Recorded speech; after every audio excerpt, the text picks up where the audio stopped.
जोंसार आरो जनकनो एक्स ग्रेसिया होदों होननानै बे खोथाखौ बिसोरो होआखै दे। आथिखालाव पर्बतजरायाव मोनफ्रोमबो हाग्रानिफ्राय साल दंफां बिफां इत्यादि उधाव जागासिनो दङ।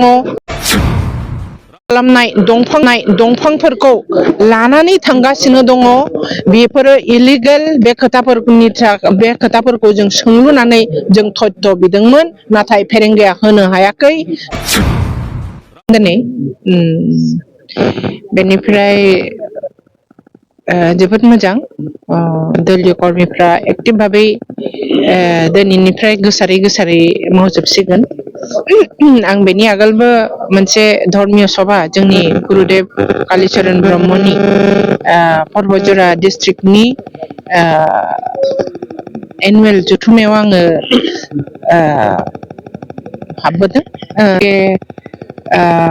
बे बोथोराव पर्बतजरायाव बेरायनो थाखाय पर्बतजरानि रायजो राजाफोरजों जयैनो ओंखाम गोरलैनि बोथोर, माइ हाखांनायनि ओंखाम गोरलै जानायनि बोथोर, बयखौबो लोगो मोननानै जोबोद मोजां मोनदों। दाखालिसो 13 and 14 12 and 13 जोंहा BTC आव एसेमब्लि जानानै थांबाय। होननो थाङोबा बे एसेमब्लिया जोबथा एसेमब्लि हिसाबैनो जोङो हमनानै लाजायो। खारन BTC आव अलरेडि 5 बोसोरिया जोंहा जि फाइनान्सियेल इयार दंमोन बियो जोब्बायानो। गतिके बे जथुम्माया बे एसेमब्लियाव जोङो पर्बतजरानि हिसाबैबो पर्बतजरानि बहुत खैथा गोनांथि सोंलुफोरखौ सोंनाय जाहैदोंमोन। बे सोंनायनि बिथोराव जोङो माखासे फिननायखौ जोङो फोथायनो हायै एबा माबानो हायै मोनाखै, जोङो फोथायनो हायै एन्सारखौ जोङो मोनदों। आरो बिसोरो जोङो बारे होनदोंमोन पर्बतजरानिखौ लोब्बा लाखिनानै जोंहा जोंसार आरो जनक सानै NDFB होननानै बुंनाय बा सानै सेंग्राफोर जोंहा जिहेतु BTR जाखांनायनि परे सुक्ति जानायनि परे NDFB होननाय गैला। सानै जोङो सेंग्राफोरखौ जिउ खोमादों। बेनि बिथोराव सासेया जोंनि पर्बतजरानिनोमोन।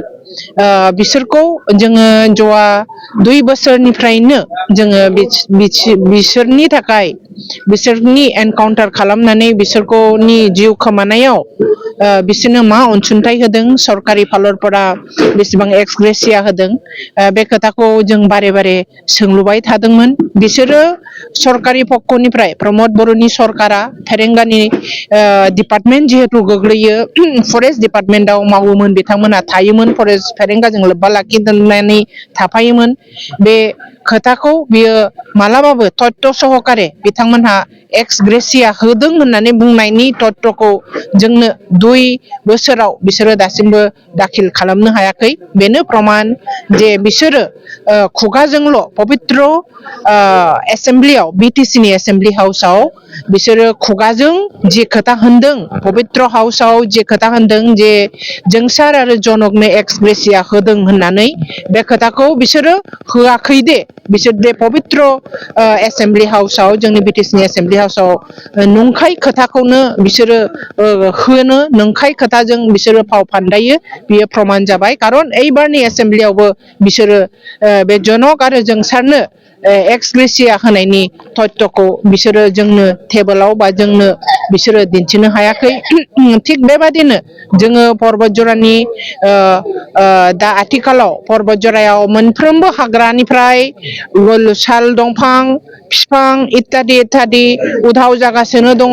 पर्बतजरानि रेन्जार अफिस प्रटेक्टर रेन्जार अफिस DFO अफिसनिफ्राय दंफाङा बिना अक्सन, सरकारि भाबै अक्सन खालामालासेनो फेरेंगा बसुमतारिया फरेस्टनि EM जानानै बिथाङा गावनि पेटआव गावनि खाथिनि मानसिफोरनो गावनि निजा बबिया मानसिफोरनो पेदाव लिरै लिरै प्रत्येकता डिएफ अफिस आरो प्रत्येकता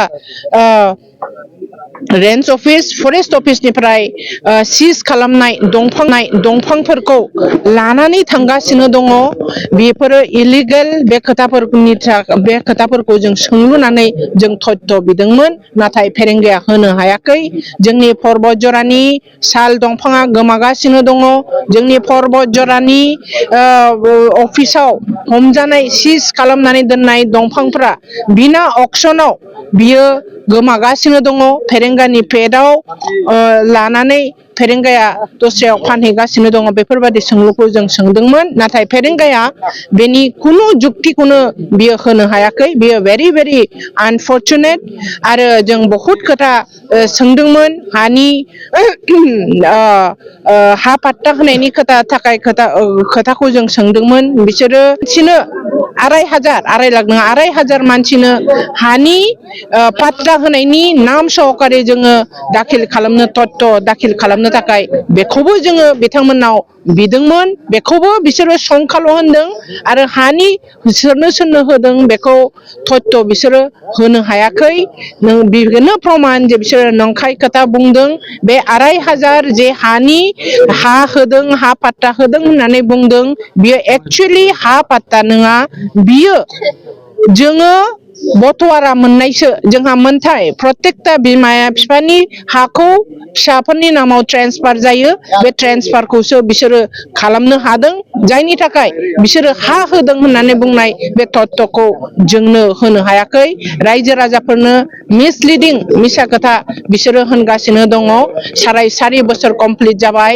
5 बोसोर एप्रिल मासनि 8 तारिखाव 5 बोसोर दिन तारिख आरो समय कमप्लिटलि 5 बोसोरनि थाखाय जोबगोन गतिके बेखिनियाव दिनै इउपिपिएल सरकारा बिग जिर' बिटिसिनि रायजो राजानो होबाय होननानै बेनो प्रमान आरो दिनैनि दिनाव बिसोरो अरुनदयनि थाखाय अरुनदयनि खोथाखौ लानानै बिसोरो पलिटिक्स खालामगासिनो दङ इउपिपिएलआव थायोब्ला बिजेपिआव थायोब्लासो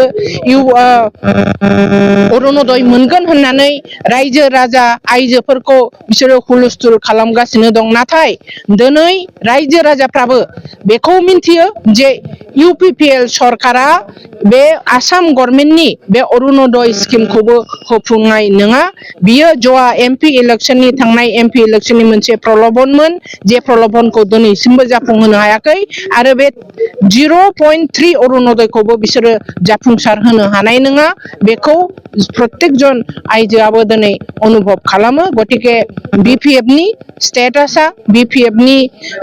स्टेटासा दिनै बिराद स्ट्रं लैहोर रायजोआ एइबार बिपिएफखौ हाग्रामा महिलारि नेतृत्वआव बिटिसिआव सरकार थिसनफिनगोन बेयो रोखा गोजोन्थों एप्रिल मासनि 2025 एप्रिल मासनि 8 तारिखाव दिन तारिख आरो समय 5 बोसोर कमप्लिट जागोन इउपिपिएल नि थाखाय बेखिनियाव बिसोरो 5 बोसोराव कमप्लिटलि फेलियर एक गिदिर लाथिख' बिटिसिनि रायजो राजानो जेबो होनो हायाखै रुरेल डेभेलपमेन्टनि खोथाखौबो जों सोंदोंमोन रुरेल कानेक्टिभिटि मा खालामदों 5 बोसोराव जिर' कुनु गामिनि रायजो राजानि थाखाय नांगौ लामा दथा इत्यादिखौ बिसोर खालामफुंनो हायाखै जेरैथिंबो इउपिपिएल सरकारा रायजो राजाफोरखौ थगायदों फेलियर आरो जोंनि बिटिसिखौ बिसोरो फाननो नाजागासिनो दङ जाहाथे फाननो हाया बेनि थाखाय रायजोफ्राबो दिनै बिपिएफजों थाफानानै होबथागोन गोजोन्थों।